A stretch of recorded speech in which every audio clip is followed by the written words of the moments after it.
y con él estamos en contacto vía Meet porque vaya a saber dónde se encuentra de viaje. Estás en Arabia Saudita. Alvarito, ¿dónde estás? ¿Cómo andás? ¿Bien? ¿Cómo? Buenas tardes, ¿cómo andás, Horacio? Un gusto saludarte. ¿Me escuchás bien ahí? Pero te escucho bien, no te veo tan bien y eso es rulo, papá, es Es envidia la de todo el humedad. mundo, principalmente el mío, ¿sí? Que me falta pelo. Esto es la verdad. Son los rulos que te faltan a vos, digamos. No, y un Ya. montón, y un montón. No quiero entrar en detalles, pero un montón. Déjala ahí, Álvaro, por Bueno, favor. lo que falta es plata en la provincia de Entre Ríos, porque estaba leyendo el informe último que sacó tu centro de estudios, tu consultora, en donde mencionás que hubo un recorte de ajustes salariales en la provincia de Entre Ríos de más de 94.000 millones de pesos, pero así todo el rojo fiscal continúa. A ver, explícanos un poquito de dónde salen los números, cómo lo graficás, de qué tiempo a qué tiempo, y cuánto nos falta como para estar en niveles empardados, ¿no? Sí, eh, como vos decías, bueno, se hizo un análisis en función de las cuentas públicas provinciales. La información es pública, nosotros tenemos la particularidad de que toda la información que nosotros publicamos es a partir de bases estadísticas públicas primarias. Es decir, que está en la página de gobierno de la provincia de Entre Ríos. El lapso de análisis es de abril del 2024 respecto a abril del 2023. O sea, anual. ¿Por qué ese periodo de tiempo? Bueno, anual. ¿Por qué ese periodo de tiempo? Porque son los últimos datos publicados que tiene la página oficial. En ese marco, nosotros qué analizamos, bueno, justamente el estado de las cuentas públicas, sus ingresos comparado o versus los gastos públicos, y nos da, bueno, que en este primer cuatrimestre del 2024 tiene un déficit de más de 30.000 millones de pesos de déficit primario y fiscal. Tiene los dos déficits la provincia de Entre Ríos. ¿Por qué hago esta aclaración primario y fiscal o financiero? Porque cuando uno a la provincia le suma los intereses de deuda que paga la provincia por la deuda emitida, también le da déficit, con lo cual está en un estado totalmente deficitario las cuentas públicas provinciales.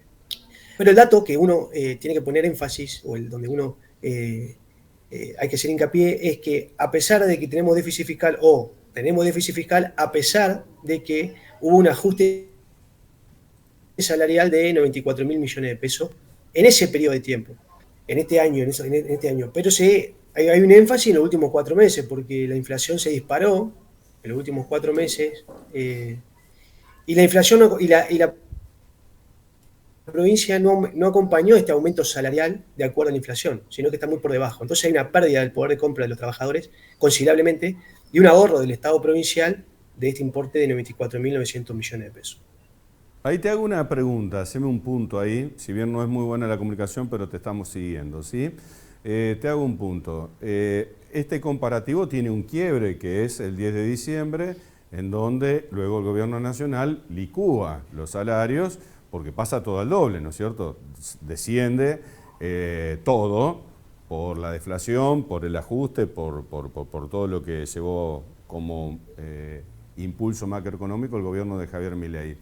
Entonces, ¿cómo quedó ese quiebre de diciembre, enero, febrero, marzo, que quiebra por la mitad casi lo que es este interanual de abril a abril? Claramente no es lo mismo lo que se registraba en los ingresos públicos del año pasado con los de este año con la licuación, más los recortes que tienen que ver con los gastos que no ingresan por coparticipación.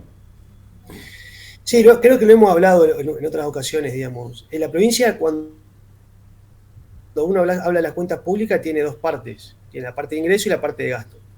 La parte de ingreso, la provincia ha mermado su ingreso, principalmente por errores propios y también por el ajuste fiscal nacional. No hay duda que hay una caída de la coparticipación nacional, o de los ingresos por coparticipación en la provincia por el cercenamiento de mi ley. Pero también hay errores propios provinciales, donde, por ejemplo, han tardado en la emisión de las partidas provinciales de impuesto inmobiliario y de automotor, lo cual eso ralentiza la recaudación y obviamente ha generado una merma, una pérdida de ingresos propios en el primer cuatrimestre. Con lo cual ahí hay un punto de quiebre, porque justamente hay dos gobiernos que asumen, el nacional y el provincial. Uno por inexperiencia en el caso de la provincia y otro es por una política de motosierra, licuadora, como quieran llamarlo en el caso nacional. Pero a nivel provincial también hay una política de ajuste provincial o de ajuste salarial, porque claramente Frigerio podía haber acompañado los aumentos salariales en función de la inflación y no lo ha hecho. Por eso este número, que me parece que es llamativo, es relevante, de 94.900 millones de pesos, es lo que la provincia le gana por el ajuste salarial, o dicho de otra manera, es lo que pierde el asalariado provincial, su pérdida de poder de compra por la inflación que no acompaña este aumento. Ahora, ¿y dónde entra en este registro y en este estudio lo que se firmó del gobierno anterior con deudas que se emitieron, caso obras, que se firmaron sin financiamiento y que de la noche a la mañana ingresan como debe en las cuentas públicas? Por ejemplo, te hago un caso, ¿no? Porque se firmaron miles de obras que no tenían ni siquiera el presupuesto destinado y eso queda como debe en este balance de números. Entonces, en el desfasaje, ¿qué te dice Refrigerio? Y yo me tuve que hacer cargo de todos los muertos que venían atrás, que no tenían un solo peso y tuvimos que ir pagando cuestiones que se computan para el año pasado. Entonces, por eso te digo, dentro de los quiebres, yo desde bruto que no entiendo la parte contable, ¿cómo juega y sopesa todo esto? Mirá, toda la obra pública tiene una continuidad, perdón, tiene una continuidad en financiamiento.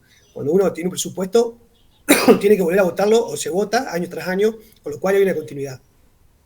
En el caso de Frigerio, puntualmente, él ha parado toda la obra pública en estos 4 meses, con lo cual se agrava la situación, porque él, a pesar de no tener obra pública, tiene déficit fiscal, lo cual yo no contemplé o no está contemplado en estos primeros 4 meses de Frigerio la obra pública, que si uno la contabiliza o la tiene en cuenta, se va a agravar el déficit fiscal, que justamente hace unos días, 15 días, Frigerio ha anunciado el aumento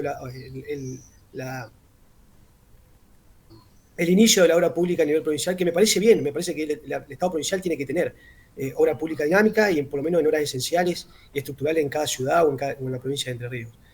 Pero respecto de la deuda heredada, que es lo que vos me estás preguntando, siempre la deuda heredada tiene un correlato de financiamiento y justamente lo votan los legisladores. En diciembre votaron los legisladores de Frigerio, ya asumido como gobernador, vota el presupuesto 2024. O sea, en el 2023 se votó el presupuesto 2024. El único que no tiene presupuesto hoy vigente es Milei, una decisión propia, una decisión política, de no tener presupuesto para cercenar más rápido los recursos. Pero en esto Frigerio fue prolijo, tiene un presupuesto provincial y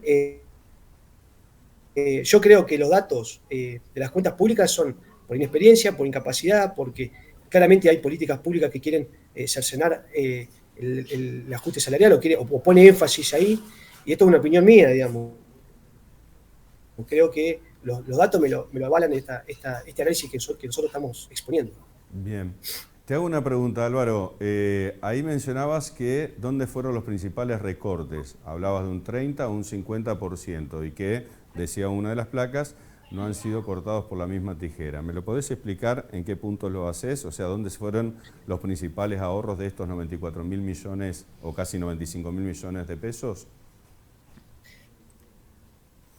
Claro, nosotros cuando pusimos que los recortes no son con la misma tijera o no están cortados con la misma tijera, lo que queremos poner énfasis es que a nivel provincial hubo un aumento en lo que se llama un plus se paga por residencia. Es decir, si vos sos un funcionario fuera de la provincia de Entre Ríos, pues en este caso aumentó del 30 al 50% este pago por residencia a todos los funcionarios que son funcionarios y trabajadores que están fuera, son foráneos, o sea, viven fuera de la provincia de Entre Ríos. Se tienen que venir a Entre Ríos a trabajar, para decirlo de otra manera. Entonces, ahí Frigerio sí aumenta esta partida de estos trabajadores, principalmente son todos funcionarios, son casi 200 funcionarios a nivel provincial. Con lo cual ahí vemos que no está cortado con la misma tijera, no tiene ese mismo tamiz, esa misma zaranda.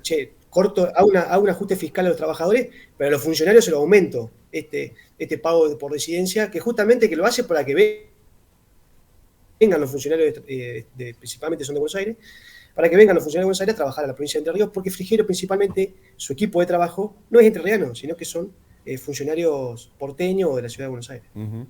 Bien, y otro de los puntos que te quería consultar es, para estar en equilibrio fiscal, y ahí me vas a meter la caja de jubilaciones y demás, ¿a cuánto estamos hoy? ¿Cuánto es el presupuesto y cuánto es lo que se tiene en rojo como para tener equilibrio fiscal? Mirá, para tener equilibrio fiscal es el mismo déficit que yo te estoy exponiendo ahora, digamos. Es decir, hoy la provincia de Entre Ríos, abril, tiene un déficit de 39.000 millones de pesos. Uh-huh. Vos lo querés poner en equilibrio, necesitás 39.000 millones de pesos.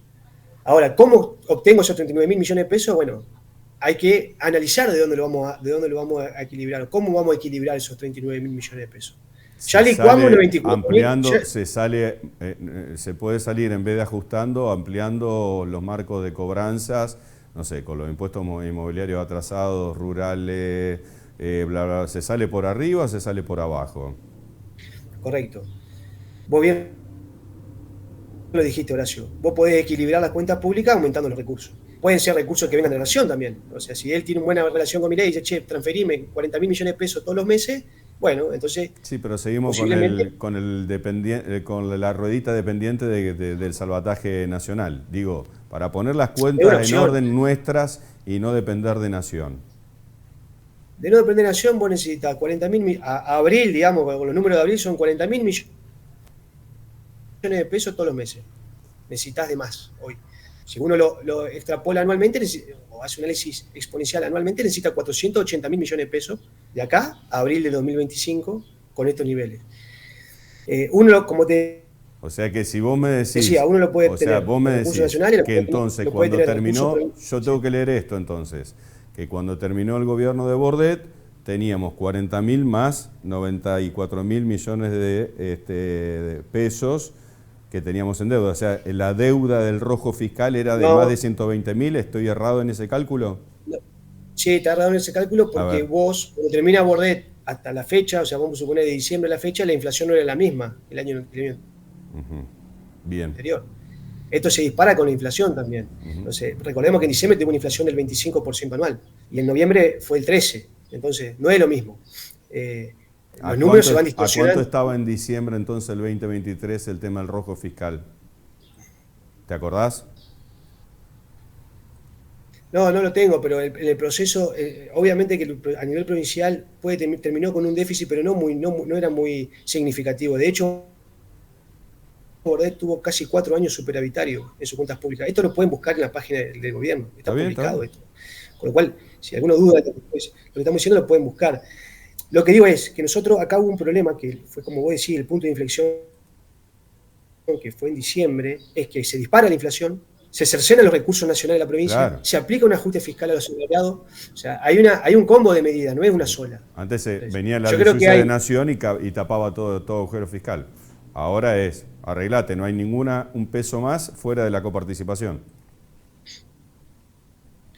Sí, bueno, pero eso también habría que discutirlo, porque nosotros somos un país federal. Yo no creo que, yo prefiero ser una provincia fuerte, como decís vos, pero bueno, los recursos nacionales, una parte aporta a la provincia, entonces esa parte que aporta la provincia de los recursos nacionales deberían volver de manera automática, como decís vos, con una nueva ley de coparticipación o con un Estado provincial mucho más fuerte. Yo creo que las provincias están sometidas a las políticas nacionales. Entonces, al estar sometidas y condicionadas, no tenemos mucho poder de fuego.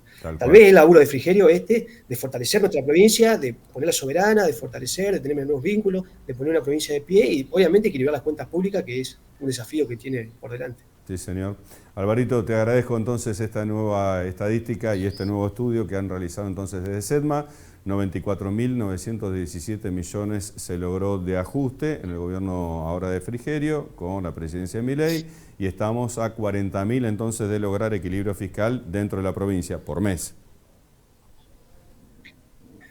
Exactamente. Con los valores actuales son 39.000 millones de pesos. Correcto. Te mando un abrazo y gracias por la gentileza de salir, que no te voy a preguntar dónde estás, pero sé que no estás en Paraná. Un abrazo grande. Gracias a vos. Un abrazo. Chao, Karina La Fría.